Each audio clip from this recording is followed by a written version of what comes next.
কিছুদিন আগে আপনাদের কাছে ভোট চাইতে আইছিলাম। তা আমরা তো ভোট চাইতে আসি, আনন্দ দেওয়ার জন্য খুব কম সময় আসতে পারি। গত কিছুদিন আগে ফুটবল খেলায় আসছিলাম, আজকে আপনাদের জন্য গানের একটা প্রোগ্রাম আয়োজন করা হয়েছে। আবার কিছুদিন পরে হয়তো কোনো ওয়াজের প্রোগ্রামে আসব, যাতে 5 বছরে একবারই আমরা আসব। আর বাকিটা সময় আপনাদের যে ডিমান্ড, এই ডিমান্ড অনুযায়ী যেন আমরা চলতে পারি, এই চিন্তাটা আমি সবসময় রাখি। আর আরেকটা বিশ্বাস হচ্ছে গিয়ে শুনেন, আরিফিন রুমি বা যারা যারা গাইবে গান, সব সময় এরা প্রতিদিনই কোনো না কোনো জায়গায় গান করে। কিন্তু আজকে যখন এরা এই জায়গায় আসছে, আপনাদেরকে বুঝতে হবে যে অনেক বেশি ক্যামেরা থাকবে আমাদের চারদিকে। সারা বাংলাদেশের বিভিন্ন জায়গা থেকে খেয়াল করা হবে যে এই ধরনের আয়োজন আমরা সুন্দরভাবে শেষ করতে পারি কিনা।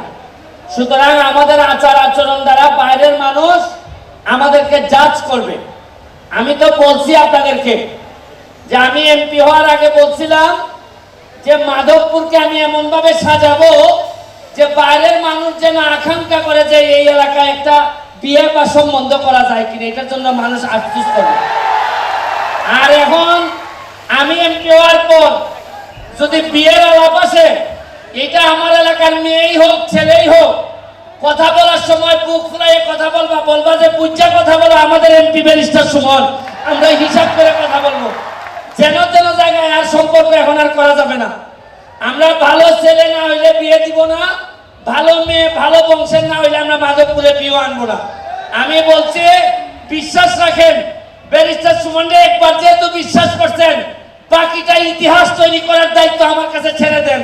কারণ আমি বিশ্বাস করি যারা ঘাম দিয়ে গোসল করতে পারে তাদের পক্ষে ইতিহাস বদলানো সম্ভব। আর তোমরা আমার বাচ্চার মতো প্রতিটা ছেলে মেয়ে, তাদের ভবিষ্যৎ দেখার দায়িত্ব আমার, শুধু বাবা আমার না। আমি চেষ্টা করব প্রতিটা ছেলে মেয়ে কোথাও যেন আটকাইতে না পারে। আপনারা শুনে ভালো লাগবে, গতকালকে থেকে আমরা শুরু করছি 1 লক্ষ আমের চারা মাধবপুর লাগবে। তাও বগুড়া থেকে আনতেছি আমরা আমের চারা। এই আম এত মিঠা, আপনারা বলতে পারেন যে আম আনবেন কেন? কারণ আপনাদের মুখ যদি মিঠা না করি তাহলে তো আপনারা কাজ না করলে আমরা বকাঝকা করবেন। এই জন্য মুখ মিঠা করার জন্য আম আনিয়ে রাখতেছি। আপনাদের স্কুলে আমরা আম বিতরণ করবো, আপনারা এটাতে সাথে থাকবেন। এখানে টুটুল ভাই কোন? টুটুল ভাই এসে?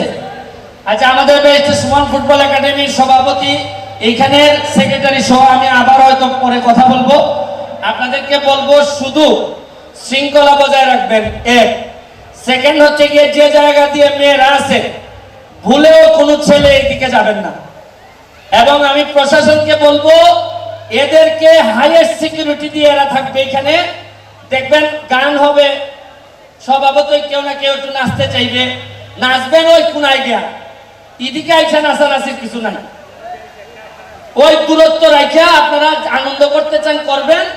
আর খেয়াল রাখবেন, নামাজের আজান শুরু হওয়ার 2 মিনিট আগে বন্ধ করবেন, নামাজ শেষ হওয়ার পরে আবার শুরু করবেন।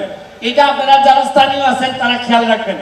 আর যারা মুরব্বীরা এখানে আসছেন, সবার প্রতি আমার সালাম রইল। এখানে আমাদের সাবেক মেয়র মুসলিম চেয়ারম্যান সাহেব আসছেন, আমাদের বাবুল খান সাহেব আসছেন, আমাদের 2 বহরা ইউনিয়নের চেয়ারম্যান সাহেব আলাউদ্দিন সাহেব আসছেন, আমাদের এই চৌমহনী ইউনিয়নের সেলিম চৌধুরী সাহেব আসছেন। এখানে আমার ঢাকার থেকে একজন মেহমান আসছেন, আমাদের এই পলাশ ভাই আছে। তারপর হচ্ছে কি আমাদের 2 নম্বর এই 1 নম্বরের চেয়ারম্যান পারুল ভাই আছে, আমার কাউসার ভাই আছে। এখানে যারা মুরব্বীরা আছেন সবাই, আমার যে বয়স অত নাম কেমনে মনে রাখতাম আমি, এটা আরো বয়স হইলে হয়তো বেশি কম ভুল হইব আমার। কামাল চেয়ারম্যান সাহেব উনিও আছেন এখানে। আর টুটুল ভাই আসছে, আমার মনে হয় বৃষ্টি চলে আসতে পারে, এর আগে ভালো ভালো গান হয়ে যাক নাকি, কি বলেন?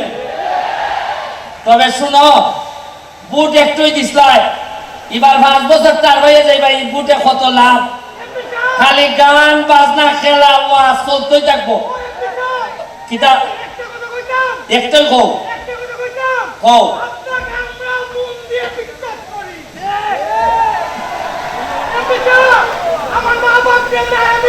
আচ্ছা দেখবো, তোমারে দেখবো আমি। আর দিমু দিমু